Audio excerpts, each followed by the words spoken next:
I think we're going to war for real. I'll tell you one little story that I probably have never told anybody before. We got hit with a NVA sapper company supported by Infantry.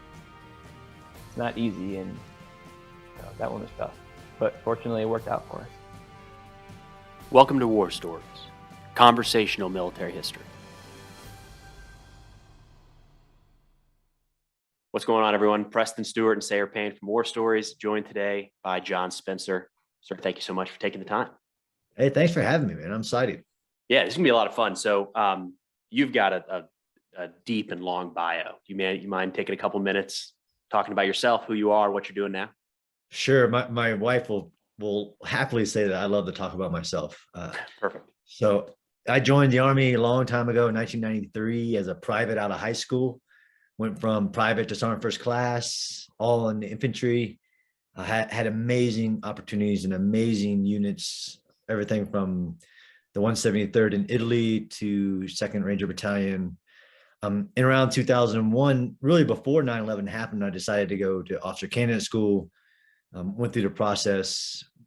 As a brand new second lieutenant, I went straight back to 173rd, and a couple months later was jumping into northern Iraq as part of the invasion. All right. So I did my entire, yes. I mean, my whole story is just a story of right place, right time, and amazing opportunities. A couple times there's doors that were opened, and I made sure I walked through them. But I went to Iraq in 2003 as a brand new platoon leader for a full year of the invasion. Amazing opportunity. Left there, actually went back to school to finish. I did the degree completion program, so went back to school in Italy.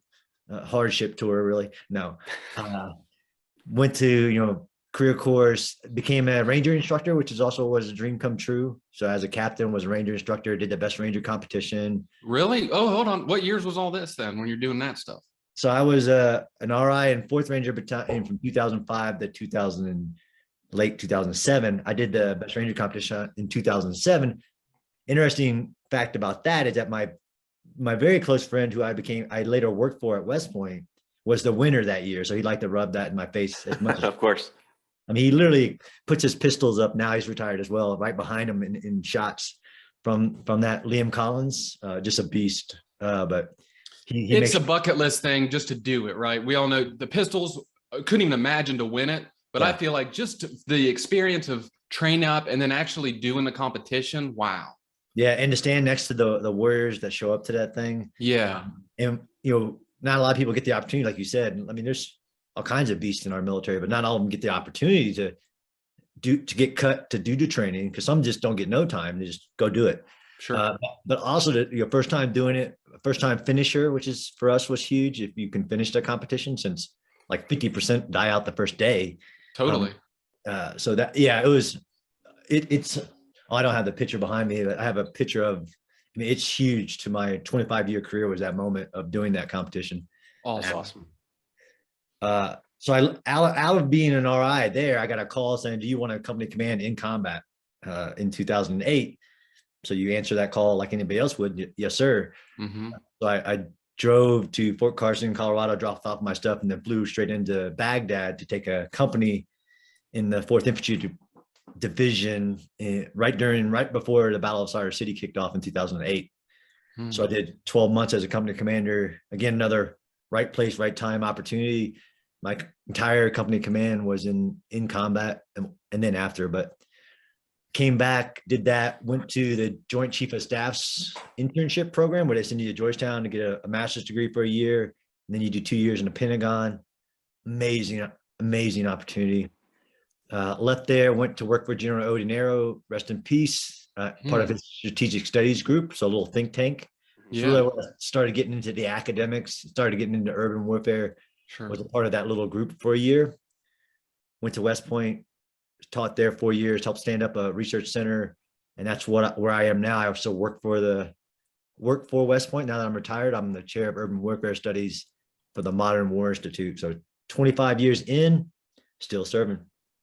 Can you talk about the Modern War Institute a little bit? So I graduated in 2009, and we had just, I think, if my timeline's right, the Counterterrorism Center, Combating Terrorism Center was relatively new.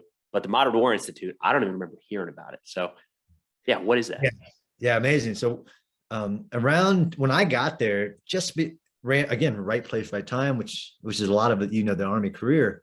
There was a big push to relook the military program, everything from the Department of Military Instruction to the field training, everything under General Caslin, who is my leader, the original soup.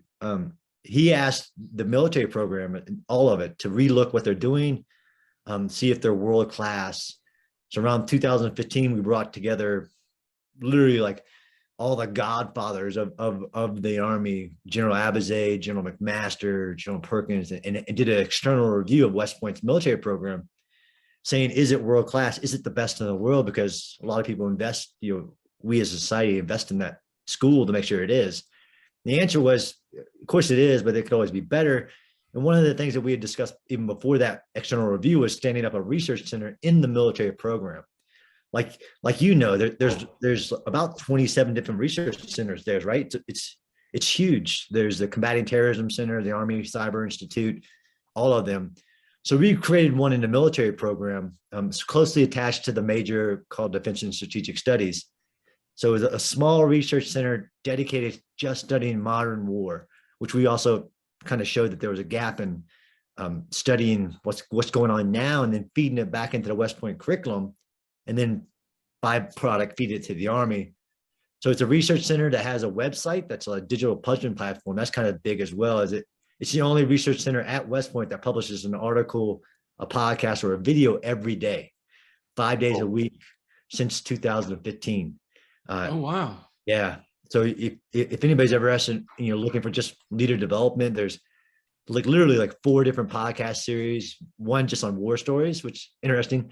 We call it the Spear. So it's just literally guys from multiple wars, multiple generations talking about, there I was. And there's a bunch of other ones, but I'm really proud of it because I helped stand it up. Liam Collins, who was the director of the Combating Terrorism Center, came over and then became the director of the Modern War Institute as the first director. So it is still thriving. And then when I got out, they offered, because I was doing so much on urban warfare, they offered to keep me on. Like, hey, you can keep doing this and have a dream job basically now, where I just get to research.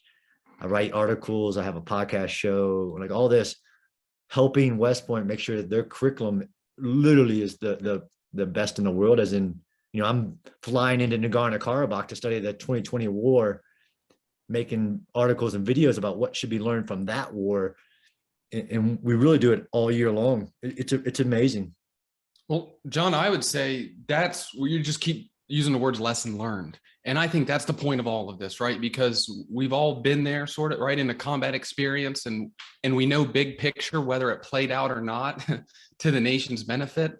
I don't know, but we don't want those sacrifices to go lost, right? Because individuals did struggle, individuals did die in these wars, and to why did that happen, and how can we learn from it so it doesn't happen again? I just think that that's just paramount with the war experience, so that it's not arbitrary. Yeah, we actually say sometimes it's just lessons relearned. Mm-hmm. So there's not that many new lessons. It's just sometimes we forget them and have to relearn them as we're a rotational military force. And we really struggled with the name, to be honest, of the institute, the Modern Warfare Institute, which some people mess it up sometimes talking about, or the Modern War Institute. Since war really encompasses all that, right? It encompasses winning and losing, strategic objectives that do change over time in a war. And I know a lot of us struggle with, whether we lost something or what were we doing there, even in our own deployments. In the Modern War Institute really tries to connect that bridge. We call it a bridge between higher level strategic strategy, the goals that the nation, and our political leaders seek, and then us down at the tactical level, learning, lessons about how to fight differently. It seems like there's a gap there, and it feels weird to say that, but I'm a history guy. I didn't major in history, but I've always liked it. So I understand that piece. You study military history because there's always something that applies, right? Especially big picture.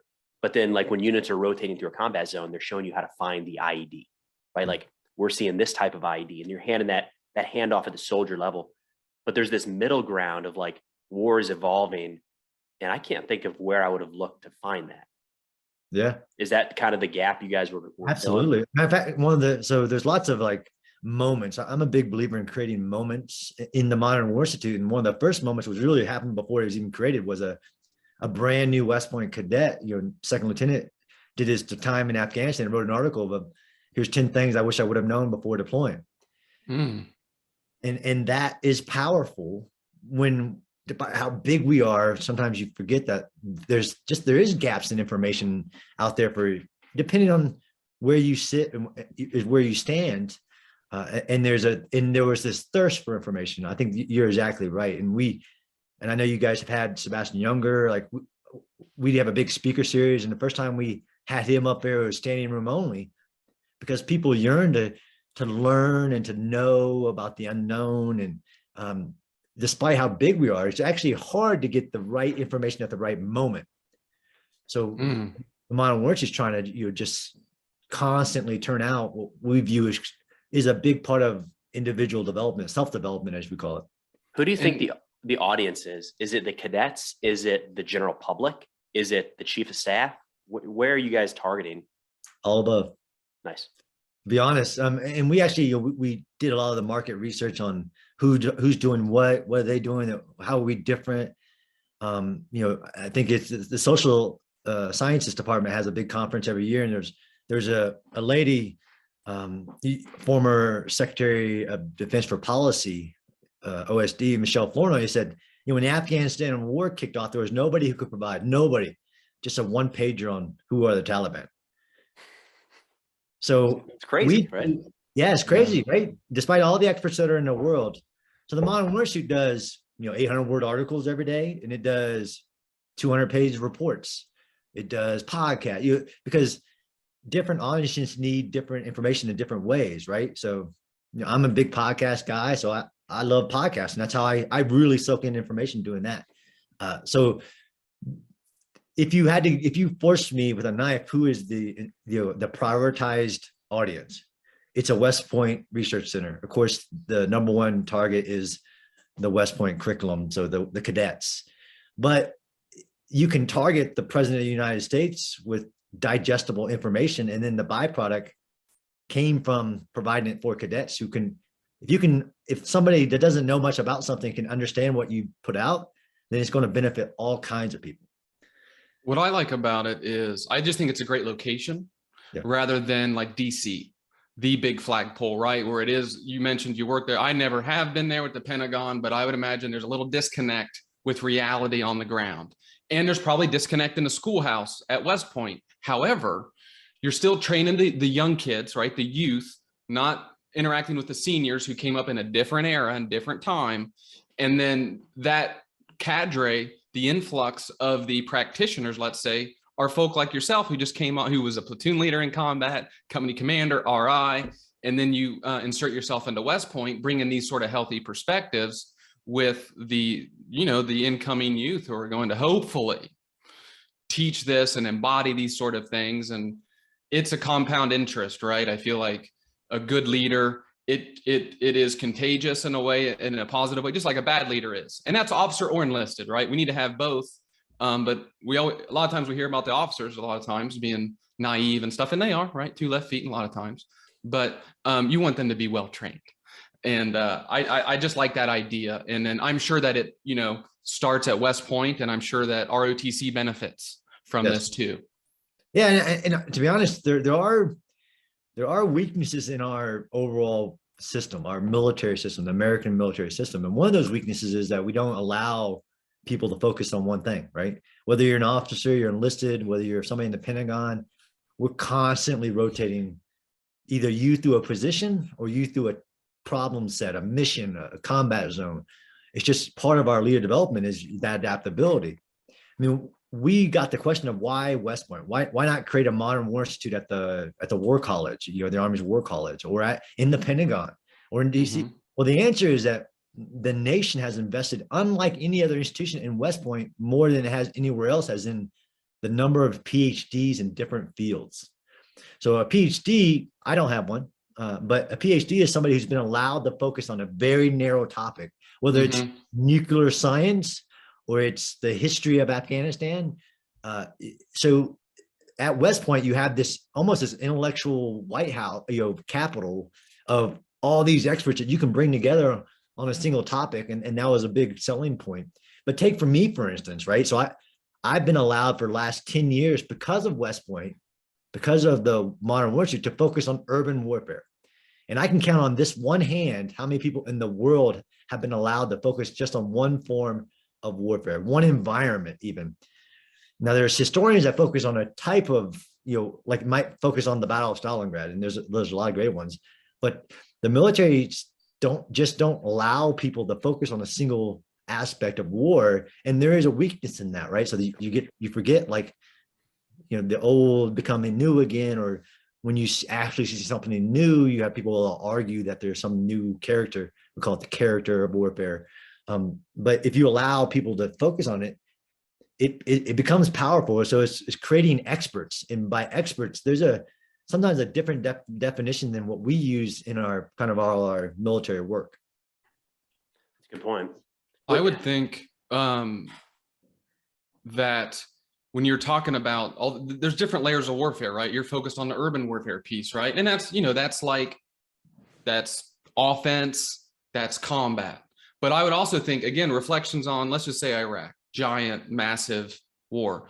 I feel like all the layers of that war itself can be analyzed in a sense that, like, we could analyze the hearts and minds in the counterinsurgency piece. Well, that maybe let's say in a certain period of time, it didn't work at all. It was a bad idea. Just like maybe dropping leaflets and killing everything was a bad idea during that moment. Maybe it was a good idea during other moments. But at the same time, maybe during all of that, the logistics piece was excellent. And so maybe we lost our battles, or we just didn't engage on the offense enough, but maybe there's something that we need to continue doing at the same time, or maybe analyzing the use of defense contractors. Again, I don't know how it all fits in, but I think we're going to, well, hopefully we don't, but if we get into another engagement, these type of things are going to repeat themselves, logistics, all that sort of stuff to sustain the fight itself. Yeah, interesting you say that. So one, I created my own title, so Chair of Urban Warfare Studies, just because I think it sounds cooler than. Sounds awesome. Yeah, right. Chair of Urban Operations, right? So I study actually the full spectrum. There you go. From humanitarian aid to counterinsurgency to high intensity, and really one of the starting points of all this for me, it was the research I did with the Strategic Studies Group on megacities. But I wrote one article for West Point, just on as sitting around like a group like this is how we figure out like what we're going to write about, or what are we going to talk about. We sit around in a group like this and then bounce ideas off each other. It's a real important part of what I call writing or thinking. And I brought up the topic of these concrete walls that became synonymous to the war in Iraq for 8 years. Oh yeah. You knew about these walls. Oh yeah. I've never seen anybody with a paperweight one of those. I like it. Yeah. They actually, one of the generals who's the distinguished chair had one that had a coin in it. So they actually gave them out as like parting gifts. That's cool. So I wrote this article that concrete's the most effective weapon on the modern battlefield. Because of the 8 years in Iraq, that's what you did. You put up walls. Now, there are a bunch of reasons why you did that. You put them up to stop IEDs along main MSRs. You put them up to create gated communities and then put their own guards on the outside of those. But for some reason, the 93% of the world that's not served in the United States didn't know about us using concrete, which blew my mind. But that article went viral. It had like 200,000 views in a matter of weeks. It got picked up by national. Concrete, just an article about concrete and war.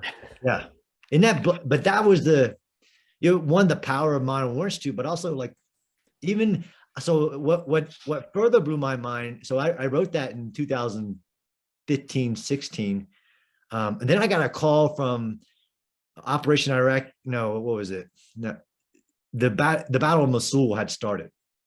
So I got a call from somebody calling me at West Point. One, I didn't have a secure VTC capability, although there's somebody who did. But the people fighting and advising in Iraq wanted to talk to me about the use of concrete back in 2008, because we used it even offensively in the Battle of Sayre City. We put a wall around the city because we couldn't go in. So we used concrete offensively. But the people fighting that war wanted to talk to me about the use of concrete potentially in the Battle of Mosul 2016. And there were other reasons I can't talk about why they wanted to talk to me, but it blew my mind. But that's the rotational aspect. Now we had people deployed in Iraq, 5-6 years after the war ended, now fighting a different war. But some of those lessons of concrete, they wanted to talk about. But that was our Army calling me. So that's a side of this where, like, for the last 20 years, I know that's kind of ballparking it, but we learned from our operations, right? What you did in Sadr City, you wrote about, and you at the very least had 50% of the story. Maybe you didn't have the full enemy side, but you at least had the full US side or access to it. Now with something like the war in Ukraine, it's like we have the benefit of learning from that without losing troops and losing resources generally, but you're not getting anywhere near the information. How are you balancing that? There's so much value in that, right? I mean, I know that sounds cold, but there really is. So that's a great question. So let's talk about how I got involved in the war in Ukraine as a regular citizen. One, I started going on TV talking about the war because it was urban, right? I got on Twitter, which is this new aspect of war, running my mouth basically on Totally. There's only one goal in the entire war, which we all knew what it was, right? It wasn't no surprise. They wanted to take Ukraine. They wanted to overthrow the government. The only way they could do that was to take the capital and raise the Russian flag. There's no advanced military PhD needed to understand that. I mean, it was the invasion of multiple countries across history. Take the capital city, overthrow the government, raise the flag, and you'll have to fight any resistance after that, but that ends that phase of the war. So I got on Twitter and said, look, I mean, it's clear, and that caught me some news, some news appearances. And then I was told quickly, like, if you're going to go on the news, you can't say you're with West Point, you can't say you're with the California National Guard, which I understand, right? Sure. But I couldn't get ahead of US policy. Well, then I started tweeting at Ukrainian citizens, I think I worded it just to be clear, I worded it like, if I was in a city and I needed to defend against a superior military, look, across the history of time, there have been some very powerful, from siege warfare and castles, think, Game of Thrones, till now, there have been some very powerful things that have stopped larger military. So I started tweeting that out. That went viral as well. I got like 20 million hits on one tweet because I was because the Ukrainians did something called armed resistance that people will talk about for a long time. Switzerland, Finland had like all these programs that if we ever get invaded, the entire citizens are going to stand up and help the military fight off. It briefs well, but not that many people have really done it. Sure. So Ukraine did it, right? So they ordered all military age males to stay. They ordered people just to go out and resist. So I started tweeting about like, well, if I was going out and resist as a civilian, using whether you talk about my time as a private to my time as an RI to what I've learned about urban warfare, like here's some very simple instructions I would give to citizens in any country. So not that I was a direct advisor to Ukraine. That went viral. And then everybody asked me to put my tweets into a manual, and I created this mini manual for the urban defender, which then got translated into Ukrainian, got put out by the Ukrainian government to give to their civilians to fight Russia. So how do I take the lessons, right? So I'll go to Ukraine, a part of the Modern War Institute, in a battlefield study once this is over, and go walk the ground. Because I don't think there's, again, the advantage of the dream job I've walked the ground of lots of battles, and even stuff I had studied before, going and walking it almost either confirm or denied what people write and say about a battle. You really got to walk the ground. So I will go walk the Battle of Kyiv soon. Now my wife doesn't want that to be real soon, but and then so it's really, the question is really interesting. Like, how do I take the lessons? Do I let somebody else tell me about what's going on there?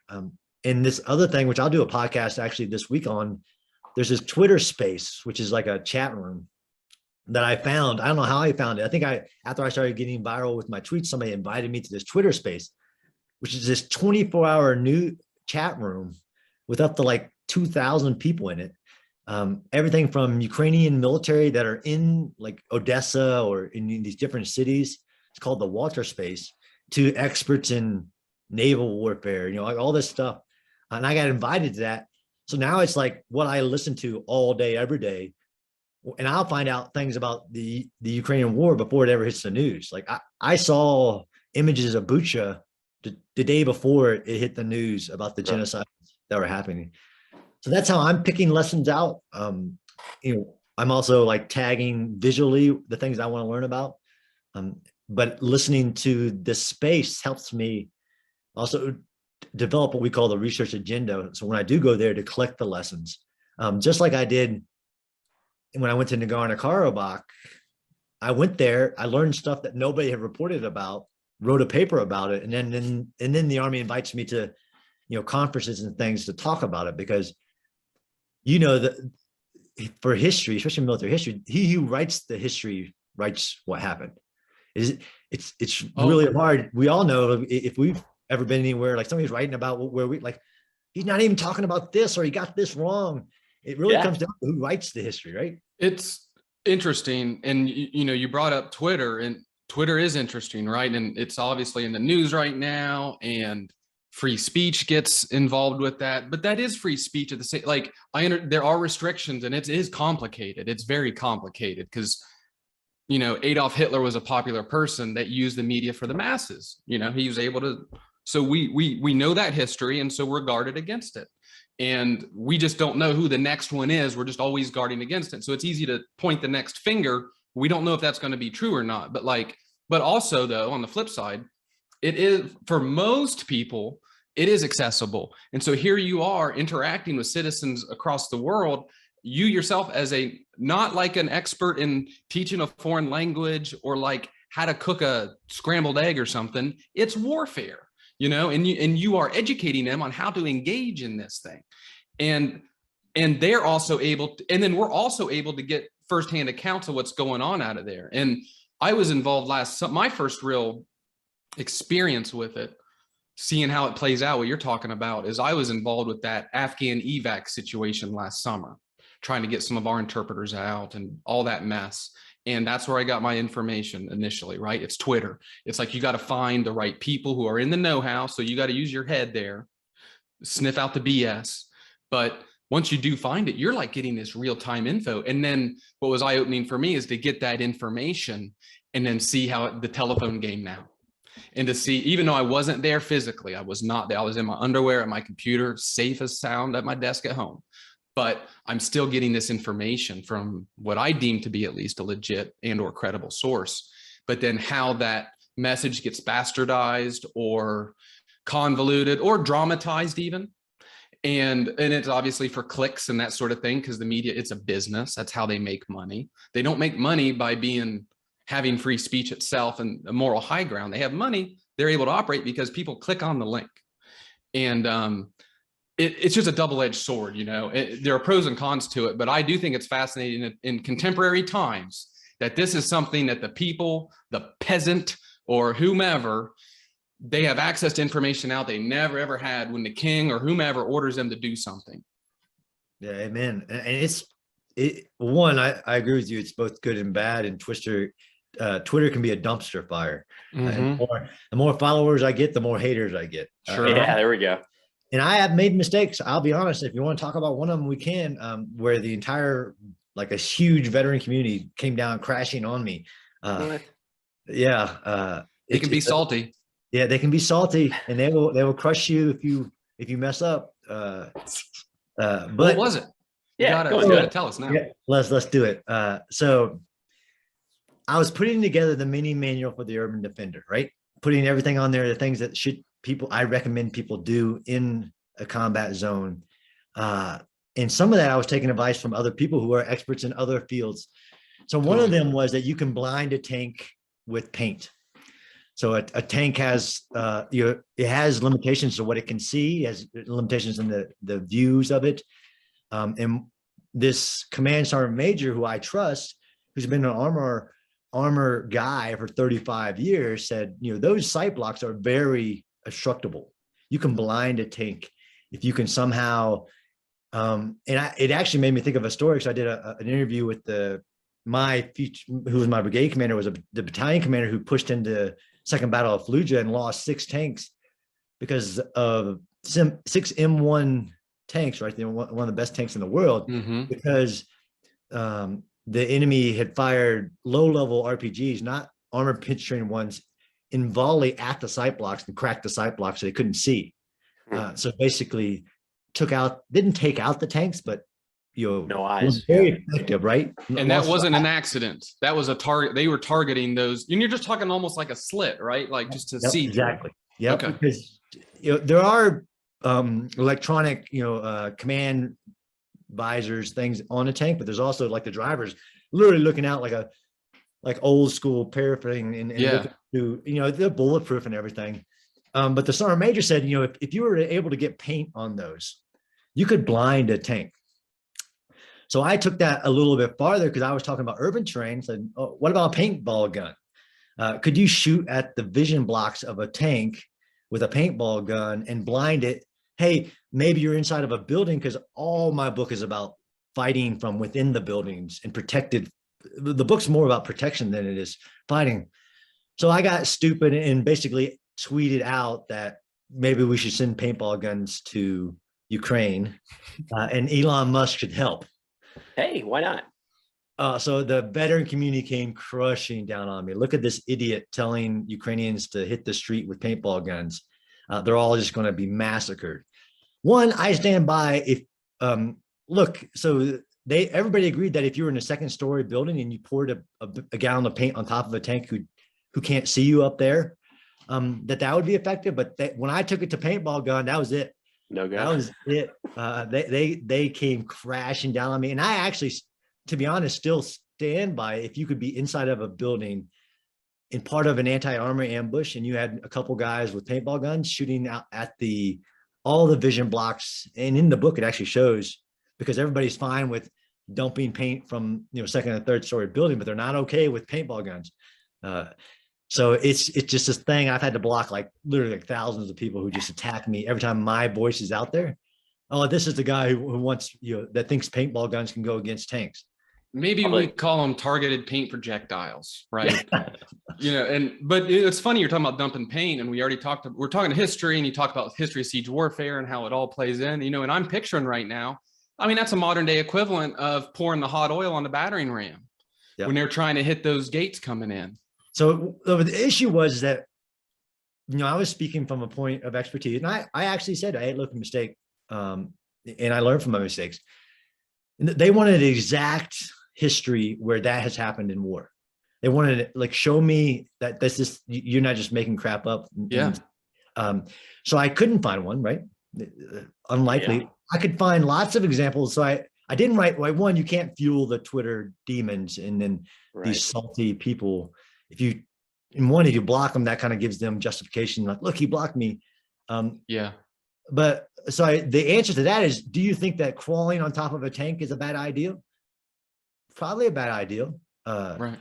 Has it ever happened in history? So in the Vietnam War, the Viet Cong, who are vicious, would set ambushes and then climb on top of American tanks and try to open up the hatches so they could throw grenades down.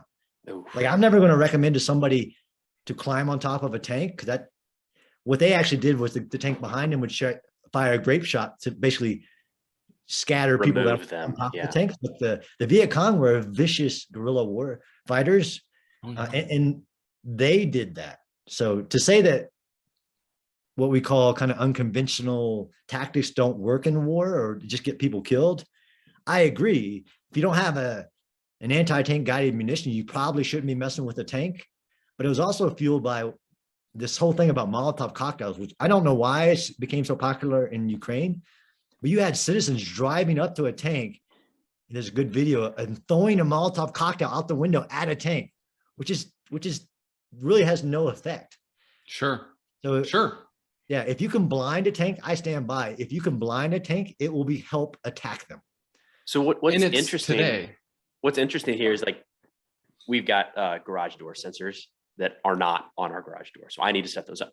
To do that, I go to YouTube, right? And they show us how to do it. And I still don't know how to do it. But you have those resources right in front of you. You're in this think tank job that I feel like so many other think tanks, they put together these wonderful proposals of here's how these things could work. And then that's it.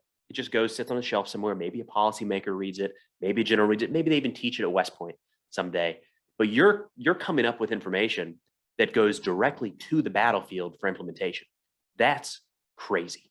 It is. And it's that's gotta be scary, a good right? feeling. It's scary because as you're doing that, you can make mistakes and you could potentially get people killed. It was a living document, so I immediately removed that page, of course. And then people had so many ideas of what to put in. But the other interesting fact is that the Ukrainian government put out the document that I put together because they needed to get civilians information.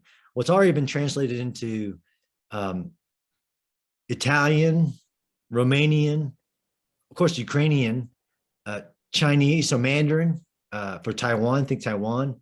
And I think there are about 4 other languages. As what Ukraine showed is that like it isn't necessarily the power of the military. The urban terrain can actually become difficult for any size military, to be honest, to include the U.S. military, if it's prepared for a defense. Because attacking a city using speed and surprise is one thing, but attacking a besieged city, as is a city that everybody's set up a defense around, has been since the beginning of time the worst strategy. So I always quote Sun Tzu, which is really ironic because I used to hate it when people did that to me, right? So you either quote Shakespeare, Sun Tzu, or Clausewitz. If you're, There you go. Yeah. I mean, you are a colonel, so right. Carry on.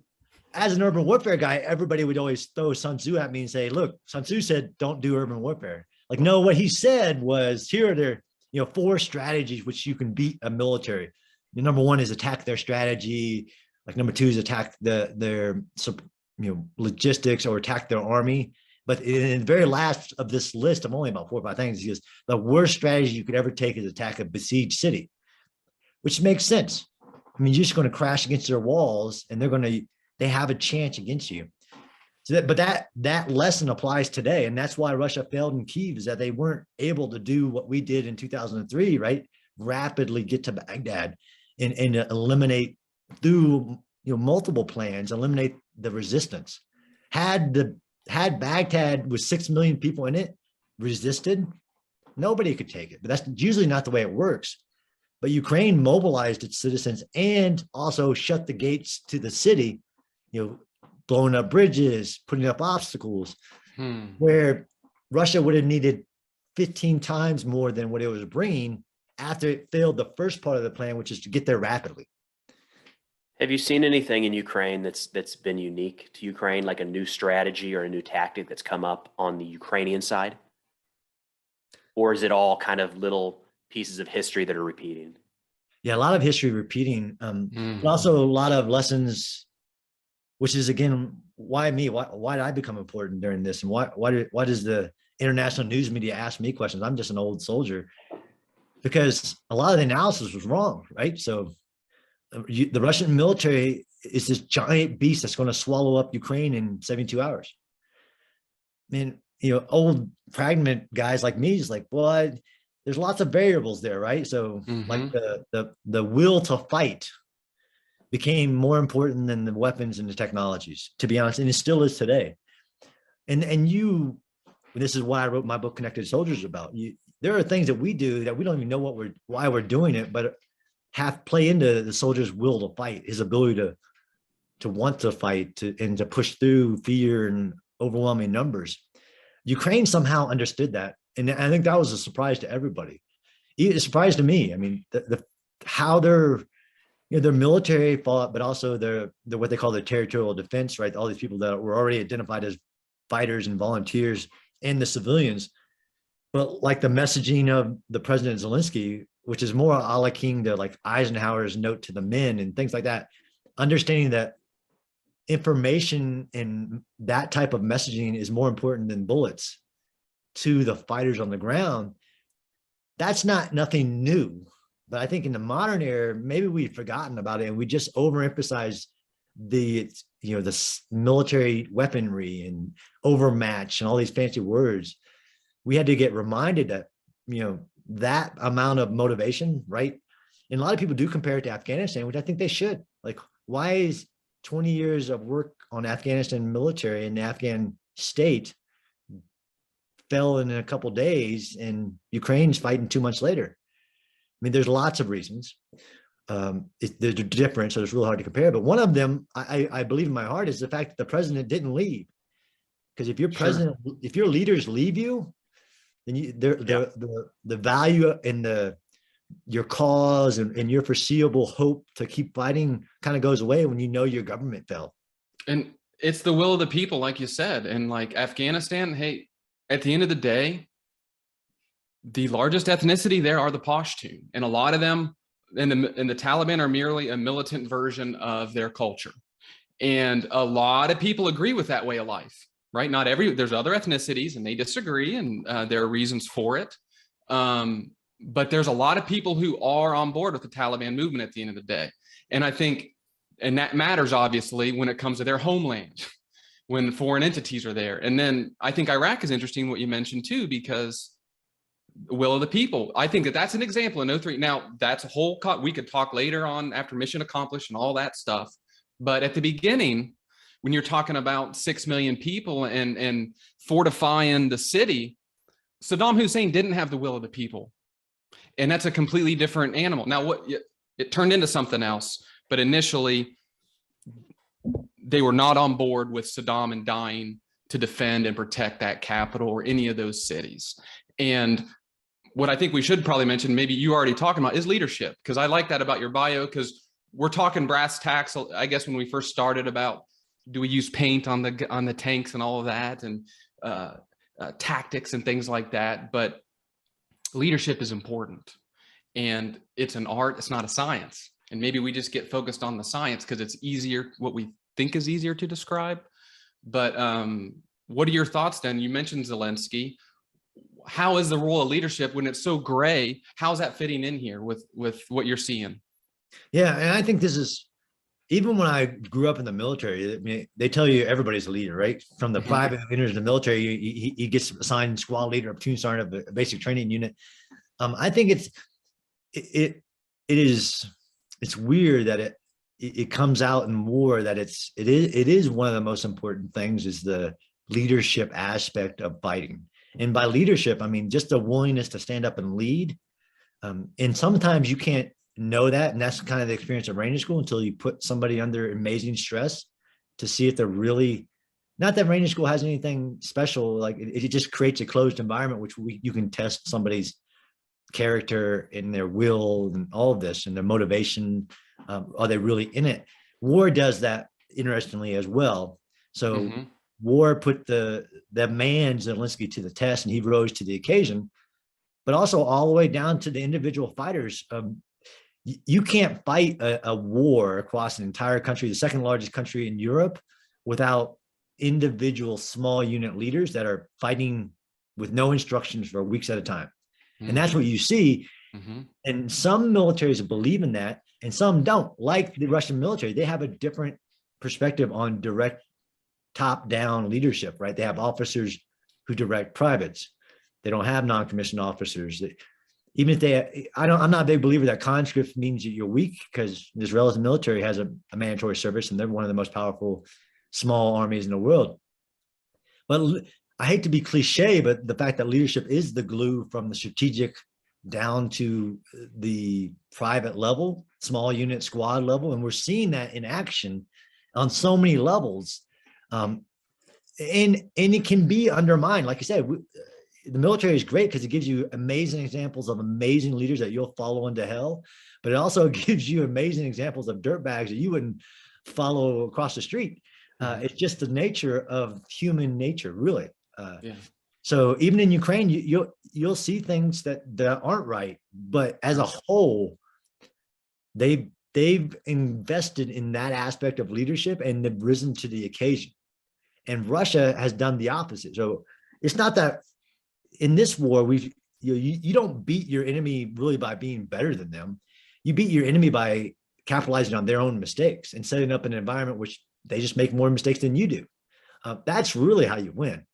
So you fight we talk about these, and we have these words now in the U.S. Army about what we call mission command, and we kind of went off on a tangent trying to change command and control to mission command. And when you really wipe away all the BS and the names, it really comes down to developing that aspect of an individual that they, in time of a need, will stand up and lead. Leads one person beside them or lead a brigade. Leadership becomes the as important as the will to fight. Is that this is why, and then why I got involved in Ukraine is because you had a bunch of people with the will to fight, but there was this giant gap in leadership, which leadership provides. It provides the motivation which Zelensky gets, but they also provide direction and purpose. So really, if the leader has a bunch of motivated people, but he doesn't know what to tell them to do, it won't be as effective as some simple instructions on, hey, just do this. Just go out and block the roads, which is what I was saying. And it caught fire. Those simple instructions, though, it's something that's interesting to me, because if we look back on the Cold War is like a nice place to look here, where there were these proxy wars, and the United States and the Soviet Union at the time went so far out of their way to make it seem like we're not involved in Afghanistan. Don't worry about us. That's Pakistan. That's the ISIs. These Mujahideen. We don't have any contact with them. Everybody knew what was going on, but we're creating this screen between the U.S. and the Soviet Union, but not now. I mean, on the one hand, you've got Congress announcing the weapons that they're sending over directly to Ukraine, not even pretending that it's going somewhere else. But what you are doing is training Ukrainian forces in just a different way. You're not on the ground. They're not coming here to receive that training, but that's what you're doing. Have you had to at any point be careful with how that's presented as you as a person versus, I mean, you're associated with West Point, you're associated with the Army, whether you like it or not, right? I at this point, I'll insert the disclaimer that I do not speak for West. Should have led with that, huh? Yeah. Right. I should, hopefully, yeah. I always lead with that. And that's why even a lot of my kind of Twitter hate has also became out of my own changes to my titles, right? So I started off as Colonel John Spencer, West Point not professor, although that means something, West Point instructor. And as I started talking about Ukraine, it did come at professional risk. Like, look, Sure. You're getting ahead of U.S. policy. You're advising U.S. or Ukrainian citizens what to do. You cannot do that with any affiliation. I have to do it as a Joe Schmo, retired Army guy who just happens to know a little bit about urban warfare. Mm-hmm. So what can I talk about in the open? It's come at great risk, but you also follow your passion. And that's what you care about in leaders is ones that show that they actually care.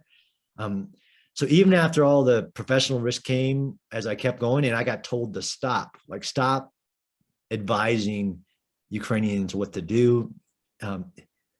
I continued because I felt passionate about what was going on. Just like so many people, I know so many veterans who have gone to Lviv, who are in there fighting. And I'm sure you know some of them. This was just the way I felt passionate about helping somebody who I thought I could help and that needed help. For all the reasons in really the international order that we've established meant that we could not help. Mm-hmm. And there's another point where I made a mistake and said on TV that I backed boots on the ground. Although I said part of a coalition, UN, peacekeeping, I said all these things, but literally Fox News, Tucker Carlson grabbed the fact that I said boots on the ground and then ripped me on air for about 5 minutes. And it was crazy. There's always lessons, like be careful what you say and how you say it, because then they can grab it. Well, what I'm going to tell you, what I think, John, I mean, what you're talking about, to me, that's what courage is when, based off of your experience and thought process, you have a gut instinct of how to take something. And if you allow, this is my opinion, personal risk to be the ultimate decider, I don't know, that's not courageous to me. But when you throw that away to the side and say, I'm going to do it anyway, because it's just what I feel is right, that is courage. And it is, it's the essence of leadership. And I think all of those things matter. And the reason it's probably uncomfortable is because it's just not common. Yeah. I mean, I mean, to include marital issues, like my wife, who I keep totally separate from anything I do, is like, you're taking a lot of risk. Like, we're gonna have problems losing jobs, and we're gonna have problems now. And, you know, people worried about me rising to the level of some Russian visibility of. Sure. Look, you produced something that the Ukrainians then produced and gave to their people that helped fight us.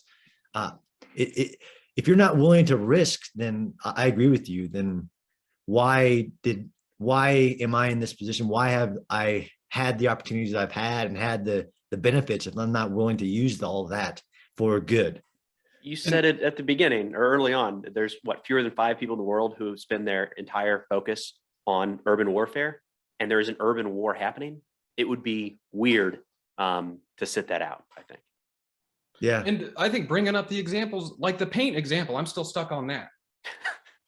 Like, if people are already throwing Molotov, they're already taking the risk to throw a Molotov cocktail against a tank, which is just going to burn metal, which does nothing against a tank. Okay. And you have no people with experience on the ground to try an idea out that is unconventional, but it's passes sort of the common sense check, as weird as it is. So then it's like, well, if I think this is common sense, it's practical, it's doable. I know that it's not in the book, but it's worth trying anyway, because honestly, if you're really dead set on throwing a Molotov cocktail, how about someone throw the paint first? And then when they open the hatch, throw the Molotov cocktail at them, at least try to burn them up or try to get them somehow.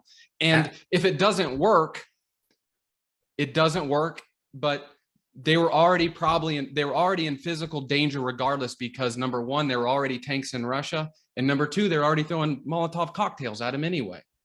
Yeah, amen. And don't get me started. Like good. I didn't continue the conversation on openly because they just attack more. Yeah. To include high level veterans, like who is this guy? What the, it got really personal. It gets there fast. It goes there very, very fast. Very fast. Like you have no right. Nobody should ever listen to you. In World War II, you mentioned the things that we used to do in World War II and about the simplicity of messaging. My close friend is Max Brooks, the author of the book World War Z. Yeah. Who is also amazing. You should have him on. He's an amazing military historian. He literally thinks differently. In his book World War Z, I read it a long time ago, and then asked him to come talk to us. And the dude is amazing. He came and talked to my small group. He is really fast to point out how Hollywood got involved in World War II by creating training videos for the Army. And there's some amazing ones he dig out. And the funny thing, we dug out one that is how to attack a tank, which is really a World War II design, but it's actors playing out with literally almost like dodge. I don't know if you've seen Dodgeball, but when the guy comes on with his Dodgeball video, it's almost makes you feel like that. There's this guy who's talking like in a deep Southern accent, and I'm like, okay, now what you want to do is you want to shoot at it, and to where they're going to close their hatches, and when they close their hatches, that means they can't see. So then you can do all kinds of stuff to them, like literally. But of course, what John Spencer says about because if you're the flip side is that you have people who have been on tanks, who've been on our tanks, the most powerful tank in the world. And anybody standing in the open is a 25 millimeter, 120 millimeter dead target all day long, right? Yep. You stand in the street. Nobody said to stand in the street and shoot at a tank with a paintball gun. Yes, that will get you killed. I said be inside of a building shooting at the vision blocks where nobody can touch you. So then everybody's like, then paintball experts came out like, I've been shooting paintball guns for 30 years. That's not possible. Doesn't this seem like something that you could test pretty easily? Yeah. Couldn't we test that here? We could. And it came from a sergeant major who I trust his opinion. But look, I ripped it out. Like, let's move past that. Fine. But there's 80 pages in my book now. Nobody wants to talk about any of the other 80. Nobody on that camp wants to talk about the other 80 pages of stuff that's been seen in urban battles across time, like putting up barriers that even tanks can't get over, fighting from within tunnels. He knows what he's talking about there, but He said that he made a tweet once. Well, I'd say if it's getting distributed like it is, the focus is on the other stuff, right? Yeah. It's doing its job. I wouldn't worry. It's I'm frustrating. Yeah. My biggest concern, and it was my concern when we were when I was in Afghanistan as a platoon leader, the fear of, when we're 1%, the nation being 1% serving and all this, and the World War II guys were just coming up from the farms in the hometown. They do their time and then they go home. That was the militias. It was all of that sort of stuff. My fear has always been, now we're becoming the redcoats.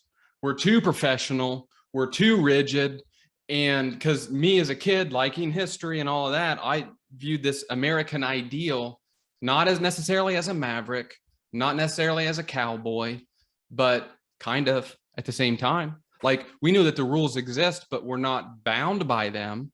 And I'm afraid now, as we're powerful, more organized, more professional, we become bounded by the rules. And I view that as anti-American in a way. Yeah, to be honest, I'm not a historian, and I always point that out throughout my time. I love history, but it's not what I do. I study urban warfare history, but it's funny, and I'm not like Ranger is the only thing.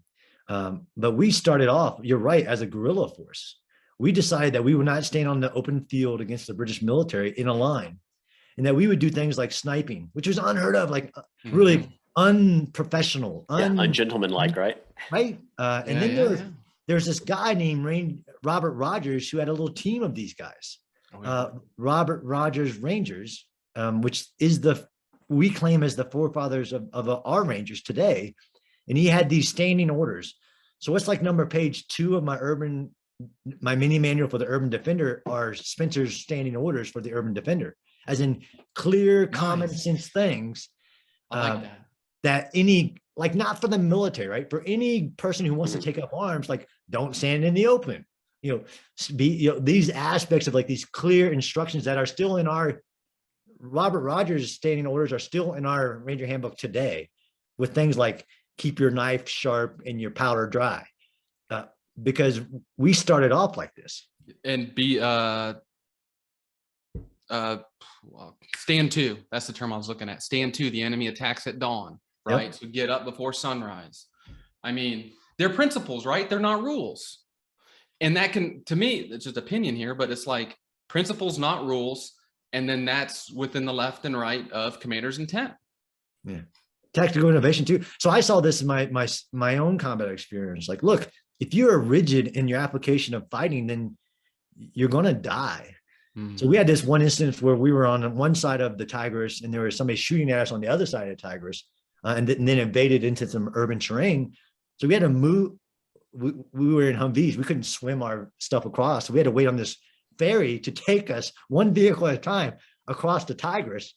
As I'm waiting, all of a sudden I see a boat literally skimming the top of the Tigris with a squad of a squad from my platoon in it. That this NCO had grabbed a fisherman saying, "Hey, take me across this water." And he was, as a leader, you're like freaking out because they're about ready to drown as they're skimming literally the top of the waves on this fishing boat. That's power, that's leadership, that's innovation. And that's, what I try to do. But that was in war. Like, if you would brief that, like, no, that wouldn't work. Don't ever let somebody do that. Oh, again, you give me goosebumps now, because you are explaining the American Staff Sergeant Squad Leader, and I think that is what it's all about, is that sort of initiative that at that level is what determines whether you're going to live or win or lose, is that staff sergeant on the ground making those decisions that they have to make without being told. Yeah. And in creativity, right? So nobody wants to criticize Saving Private Ryan scene where they throw sticky bombs into the track treads. But of course that's different. Well, you bring up my memory now of what we called Operation Burn Ditch, which great idea, but it just didn't work, but we tried it. And it was in a heavily IED laden environment where we were taking such fire from these canal green zones, these ditches, and they could put motorcycles in there, and it's the green, right? and we don't have Agent Orange, obviously, to defoliate it. And so our let's try this was a flatbed with fuel blivets on the back, where you got guys standing on the blivets, and then you got like other guys with this fire hose fuel just spraying it. And then behind, you got guys that are trying to throw like the thermite and land it to burn the ditch. And none of the fuel, long story short, none of the fuel was connected to where it would all light at once, and all the vehicles got stuck. So no one got hurt or anything, but it could have been a bad day. If you really think about it, if we were to hit something when we've got freaking two fuel blivets that are full with guys on the back just in the open air. But it was just one of those things. We just had so many problems from this green ditch zone that we had to do something about it, essentially. That's amazing. And a great example. That is not a submission for your book. Tested and not well. I have. It's a lesson to learn to not do. I've done similar crazy things, and the guys who serve with me know about some of them that are, let's try this, and that did not work out. Luckily, we did not die because of that. And that's how you can laugh about it, right? So we're coming up on the hour mark here, John, but anything you got coming up, podcasts, books, articles, interviews, anything we should keep an eye out for? Yeah, so my book, Connected Soldiers, Life, Leadership, and Social Connections in Modern War, hits the shelf on July 1st. It can be pre-ordered now. And I actually have another book coming out in either August or September on urban warfare. So just on urban warfare, called Understanding Urban Warfare. And then I can be followed really mainly on Twitter at Spencer Guard, but I'm on the Facebook and I'm on the YouTube and all that as well. He's the paintball gun guy on Twitter. So find him and bring please. those trolls down a notch or two. Please, no, yeah. Yeah, we'll put it in the show notes. Really appreciate it. When I read your bio, I can't remember if we reached out to you, you reached out to us, because we always got people coming and going. But like, that bio, a lot of respect for you. I'm very impressed with your career and the things that you have done and the things that you continue to do. And so I've really enjoyed this conversation just personally. Thanks, brother. I mean, it's always an honor, and this is what we all should do more, right? It's just sit around and talk. It's therapeutic. It's really, I really enjoyed it, and I don't just say that. I appreciate it, John. We'll talk soon. Thanks. See ya.